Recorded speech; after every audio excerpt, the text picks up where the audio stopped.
पंचम श्रेणी पढ़े।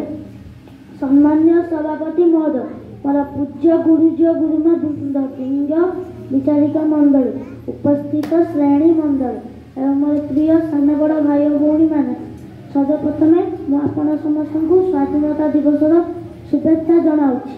जहाँ नाई भारते ताहा नाई जगते। ए भारत भूमि पवित्र समुद्र रत्नगर्भा उच्च संस्कृति और सम्मान, यहाँ सम्मान भारत बोली कहुए।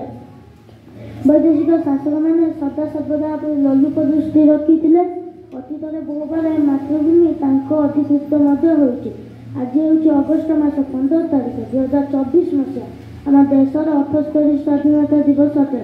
स्वाधीनता मानवर जन्मगत अधिकार और किंतु भारत बहु वर्ष धरी तार स्वाधीनता को हराई। स्वाधीनता प्राप्तिर पूर्व समय थिला दुख दुर्दशा जंत्रणार समय। इंग्रज मैंने आम देश धन संपत्ति वाणिज्य द्रव्य लुटि नेउथिले। प्रतिवाद कले लाठी प्रहार गुली मार दंड और फाँसी जुड़ाक पड़ूला।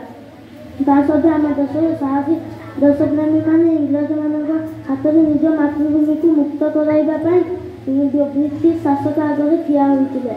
हेले प्रकृत स्वाधीनता आंदोलन 1857 सिपाही विद्रोह आरंभ और शुभारंभ होता एवं यार प्रभाव समग्र देश में पड़ा। यहाँ शेष नेतृत्व नेले महात्मा गांधी और सुभाष चंद्र बोस। फल स्वाधीनता आंदोलन कोटि कोटि संग्रामी मैंने भाग ने। नेताजी स्लोगान था तुम मत रक्त दियो मु तुमको स्वाधीनता देवी और बापूजी अहिंसा नीति आगे इंग्राजी मैंने शेष मुंड नुआइले।